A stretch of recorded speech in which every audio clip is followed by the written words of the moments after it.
you so much for giving us some of your time. You are from Audio UK. You're going to tell us a bit about audio and podcasts, and I feel like it's definitely a kind of up and coming sector, isn't it? So, don't know who wants to start, but do you want to introduce yourself and tell us a bit about Audio UK? Yeah, absolutely. I'll start and then pass to Katie. So I am the CEO at Audio UK. I've been there for about 4.5 years now. I'm actually on my way out. So if anyone wants a job as the CEO of Audio UK, I'm going Ah, to advertise soon because I'm moving on. So in sort of our one-liner is that we're the industry body for the future of podcasting and audio, which obviously doesn't mean that much when you hear it. So in real terms, what does it mean in real life? We're a member-funded organisation. We have about 130 members spread across the UK, and our members are primarily podcast and audio businesses. So that could be one person sitting around their kitchen table making a weekly podcast, right up to much bigger businesses, including Goalhanger and Sony and Novel. So people behind some of the kind of biggest podcasts in the UK, if not the world, like The Rest is History and The Rest is Politics, How to Fail, Kill List, and a lot of other ones. In terms of why people would join, every industry has an industry body which kind of represents their interests. There are a lot of different bodies in different industries. We tend to specifically look after those that are kind of making the content as well as publishing the content. And people join us for loads of different reasons. So we provide a lot of business affairs and legal support, which may not sound like something that you need straight away, but often as soon as you start making podcasts or radio or audiobooks, you need that support. We do a lot of community and networking, events, discounts, and we also do a lot of work on behalf of the whole industry in terms of working with the government and working with DCMS, which is the Department for Culture, Media and Sport, on kind of pushing the UK industry forward. So we do a lot of things, and I'm going to pass to Katie to introduce herself. Thank you. So I'm Katie. I'm the marketing and events lead at Audio UK. I joined in February, but I've been involved in the organisation for a couple of years before that. So my role in sort of marketing and events is to support all of the activities that Chloe has just mentioned. See, telling the industry about what we do, trying to bring in new members. And then on the event side, we run a handful of events, as Chloe mentioned, over the year. One of the biggest ones we do is the APAs, which is our flagship awards programme. Stands for the Audio Production Awards. It's actually the ceremony's coming up in a couple of weeks, and I've been the lead producer on that for the past 3 years. And that kind of celebrates the craft and talent and expertise of the people behind the scenes. So has a few kind of on mic awards, but it's really sort of championing and spotlighting the producers and the teams behind all of those great shows that Chloe mentioned earlier. Yeah. amazing. Well, thank you guys. And I think for me, and I think a lot of other people, we know what podcasts are, or we have our favorite podcasts. Yeah. And then who owns those podcasts? Is it production, like audio production companies? If you could just explain, Yeah. in basic terms, yeah, who owns them? Yeah, it's quite complicated. So Oh, I'll okay. try. No, it's fine. Not, Basically, there are a lot of different ways in which it can work. So I will try and split it out really quickly. So in podcasting and radio, you have two different main options if you work as an independent, and we can talk more about if you work for a broadcaster such as the BBC, it's quite different. But there's like a huge industry in the UK made up of a lot of independent businesses. So I'll talk about how they work and freelancers. So there's two different routes you can go down. The first is a commissioning route where the BBC, for example, will go, we want a podcast on history. And they put out tenders about it, which is just a long document going, this is how much we'll pay, this is when we need it, this is how many episodes, da da da. And you will pitch to them. A lot of different businesses will pitch to them, and then they will pick the idea that they like the best, very basically. Slightly confusingly, and there's something called intellectual property in everything creative. In podcasting, that's basically the podcast idea. So the title, the concept, the host, how you hear it, and whoever owns the IP owns the podcast. So if the BBC gave you a really specific brief of like, this is the title, these are the presenters, this is the format, they would own it. But if they gave a really wide brief that was like, we just want something on history, and you brought everything to them, you would then own that podcast, but they would license it off you. So they'd pay you a certain amount of money. Then, just very quickly on the other side is self-publishing, which is more the Goalhanger route, who make the resters. And actually, many kind of new creators and independent creators, that's the route that they go as well. So no one pays you to make the podcast at first. You have to kind of cobble together to make it yourself. And then you put it out there. So you get it hosted, and then it's obviously on Apple and Spotify. People can listen to it. You own the podcast, and the way you can make money from it is via advertising or subscriptions and things like that. But very much, if you start a podcast, that's your podcast. So you own that. And that's what's really nice, particularly about podcasting.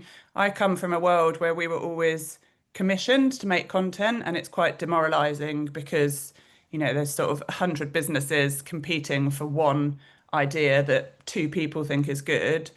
Podcasting's great. It's much more equitable because anyone can put a podcast up, and then it's not quite as simple as this, but it's up to the, audience to decide whether they like it or not. Okay, interesting. So it's a bit like, if you compare it to video, you could create your own content, like be an influencer, put it out on social media, or you could work for a video production company or like an actual organization. Okay, so there's kind of two different routes in that young people could think about is, do you want to create your own thing, or you could also work for a company? If you work for a company, what are the different roles that exist? Because I'm sure there's lots of different roles. Yeah, there are absolutely loads. And I think what's really nice is there are a lot more than there used to be.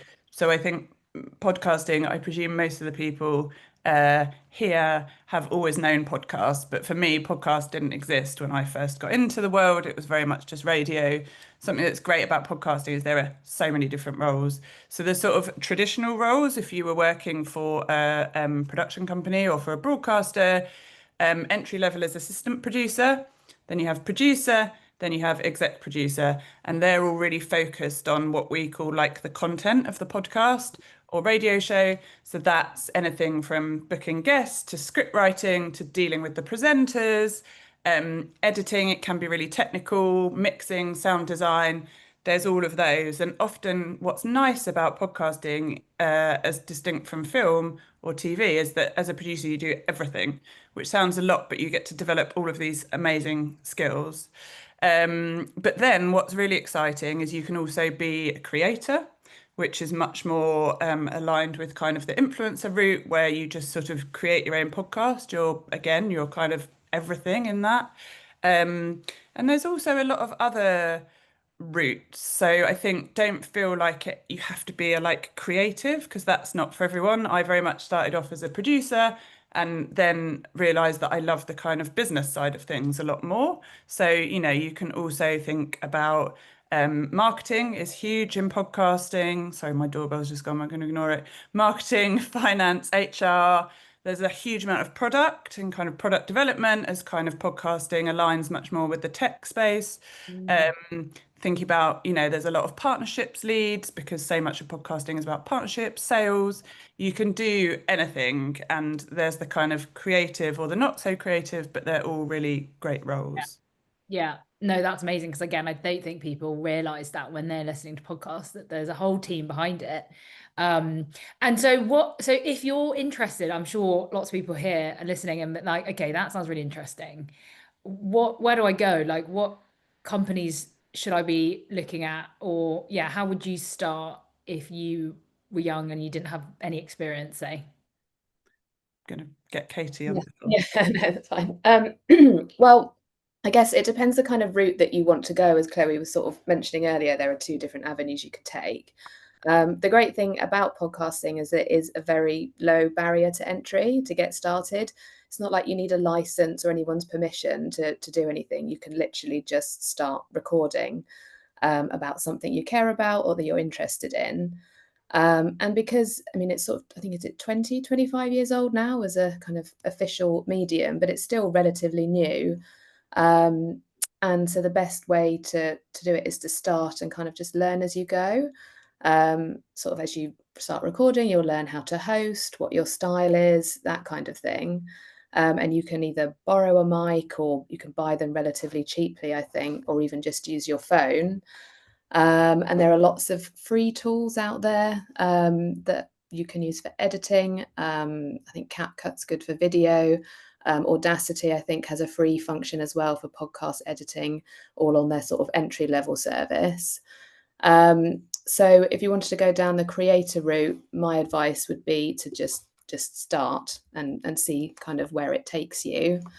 And then if you're sort of looking at the company route, I guess using, social media and stuff like that to sort of follow the companies that you're interested in. There are lots of sort of groups, like you've got the entry level audio network, which is a space for people just starting out in their audio careers to network and connect and ask questions and things like that. There are similar organisations like Student Radio Association. You could also try volunteering or offering to sort of edit a friend's podcast or something like that. So yeah, lots of ways in.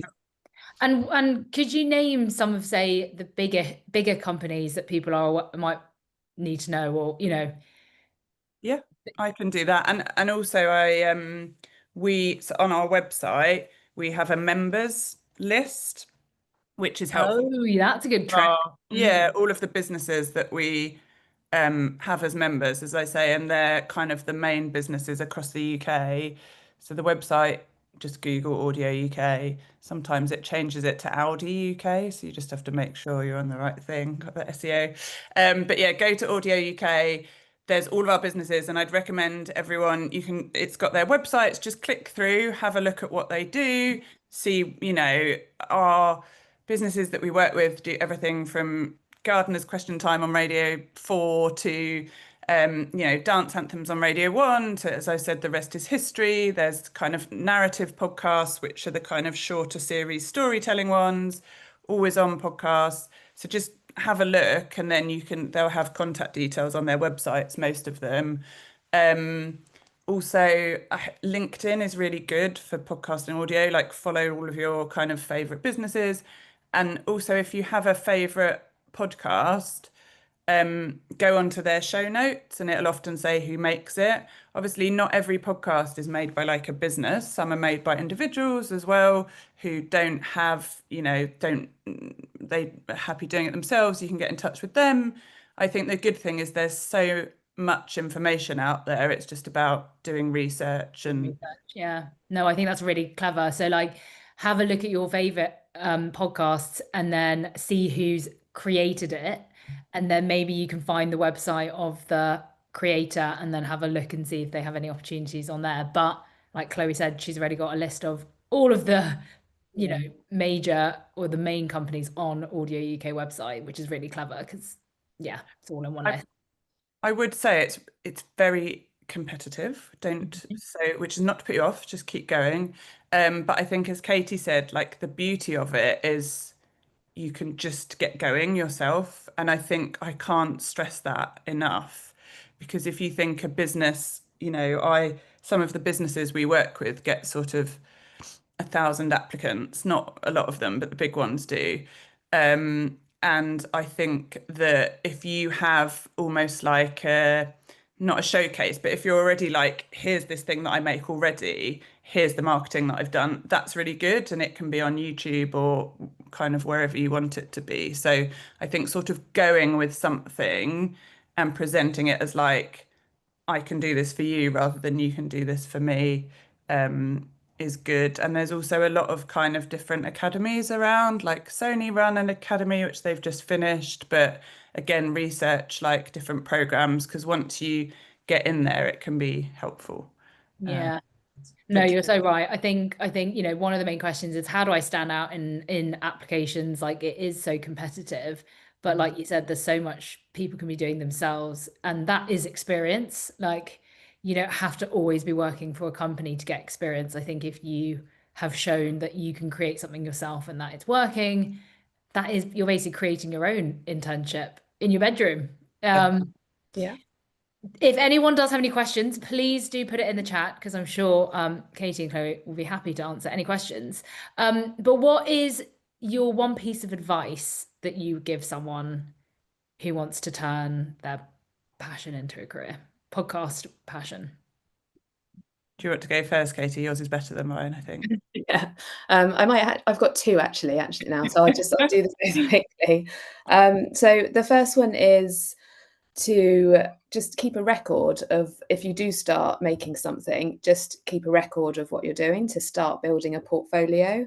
I think that's then really helpful to either approach companies that you might want to work with, but also helps to visualize what you've achieved, and sort of looking at that start of your portfolio. And you could even put them on a simple website, or as Chloe said, on YouTube.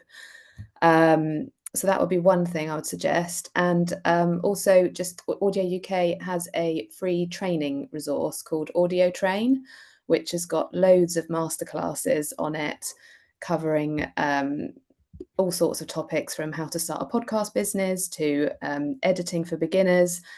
So that's completely free at audiotrain.co.uk. So I would definitely check that out if you're interested in getting into the space. Do you think you can put that in the chat, Katie? Of course, yeah. That would be amazing. Yeah, and your website as well. Yeah. I've realised also, talking about jobs, and I think I missed a major thing that I meant to mention. Ooh. So I'm going to do it now. Podcasting is exploding hugely in terms of video, and I am on LinkedIn a lot. I follow a lot of different people.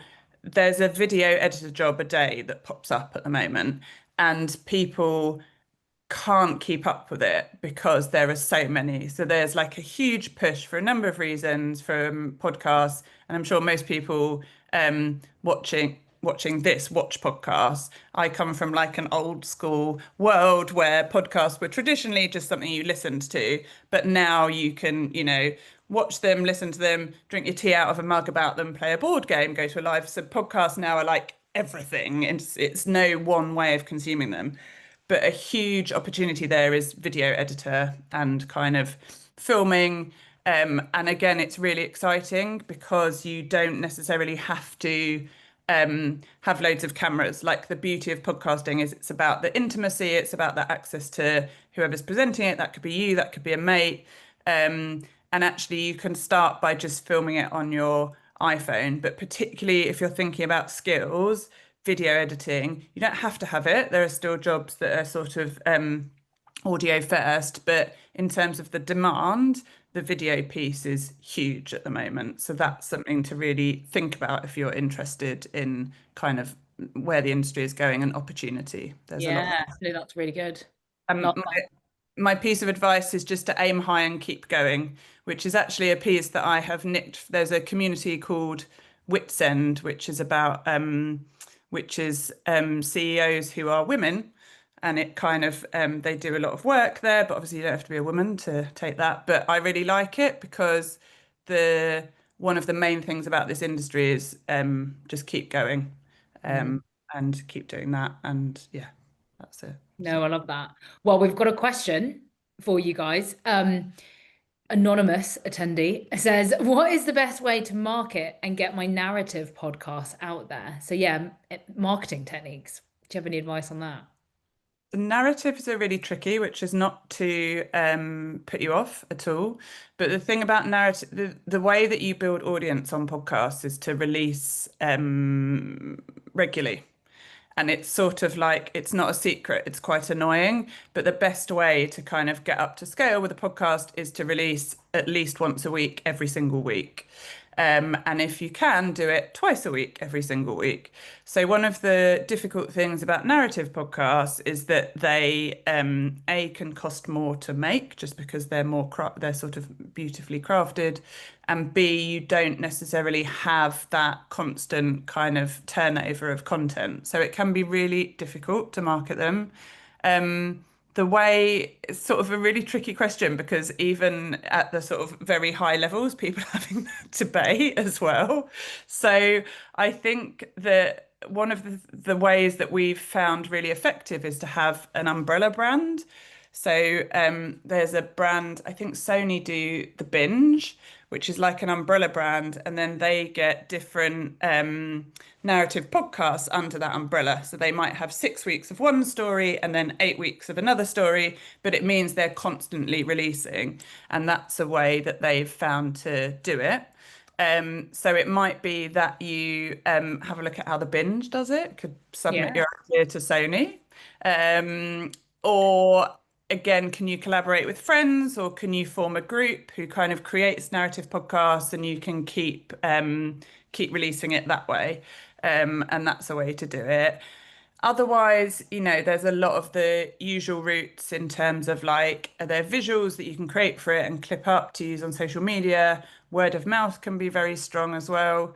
But I do think it's tricky. So just see if there's a way that you can sort of up the release schedule so that it's always on. And what is a narrative podcast? It's a question I had to ask myself quite some time ago. It's slightly awkward because I should know, and I was like, I don't really know what that is. It's basically storytelling. So it's not necessarily a drama, but it is telling a story of events that have happened. So a good example is Novel did The Girlfriends, which was about a woman, sorry about this, who had been killed, and it was the kind of investigative story. True crime as a genre is like a popular narrative genre, but it doesn't have to be about killing people because like endlessly is that. But it's basically kind of storytelling, and it is as distinct from Always On, where you have sort of the two people chatting in a room about a topic. So that's the kind of Always On format. So. Oh, amazing. Well, guys, the time is up. It's already past 20 minutes and there's so much more that we could ask you. Thank you so much for giving us your time talking about audio podcasts, like so fascinating. And I feel like it's definitely like you said, it's such a new industry that I'm sure there's so much more to come. Thank you.